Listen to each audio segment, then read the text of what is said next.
এক বছরে শেষ করার কথা, কিন্তু ৩ বছরেও শেষ হয়নি পাবনার ঈশ্বরদীতে একটি সেতু নির্মাণের কাজ। ৩ দফা সময় বেড়েছে, খরচও বেড়েছে। এতে দুর্ভোগে পড়েছেন ১০ গ্রামের কয়েক হাজার মানুষ। স্থানীয়দের দাবি, কাজ শেষ না করেই চলে গেছে ঠিকাদারি প্রতিষ্ঠান। তবে এলজিডি কর্তৃপক্ষ বলছে সেতুর কাজ দ্রুত শেষ করা হবে।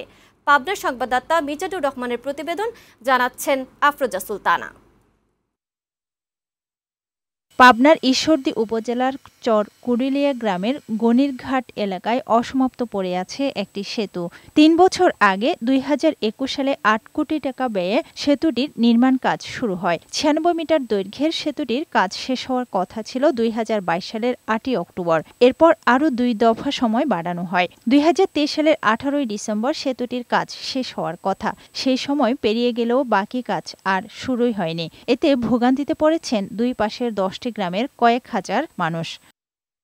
চর এলাকার বিভিন্ন ফসল উৎপাদনে জীবিকা চলে এই অঞ্চলের ১০টি গ্রামের কয়েক হাজার কৃষকের। আসছে বর্ষা মৌসুমে চলাচলে ভোগান্তি আরও বাড়বে এলাকাবাসীর। প্রত্যেক গাড়ি ছেলে তোলা লাগে।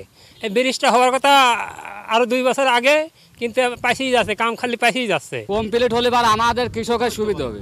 নানান ধরনের সবজি আবাদ টাবাদ হয়, এগুলা মনে করেন যে আমারে আনার সমস্যা হয়, নদীতে পানি আসবে।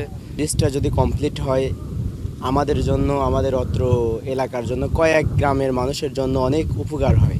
স্থানীয়দের দাবি, ঠিকাদারি প্রতিষ্ঠান নিজেদের মধ্যে দ্বন্দ্বের কারণে কাজ শেষ না করে চলে গেছে। তবে এলজিইডির এই কর্মকর্তা বলছেন দ্রুত কাজ আবার শুরু হবে। ঠিকাদার এবং মিস্ত্রির ভিতরে একটা কনফ্লিক্ট সৃষ্টির কারণে মিস্ত্রি প্রকল্প স্থল থেকে আসলে চলে গেছে ঠিকাদারকে না জানিয়ে।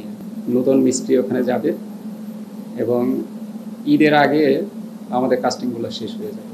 ডেস্ক রিপোর্ট, বৈশাখী সংবাদ।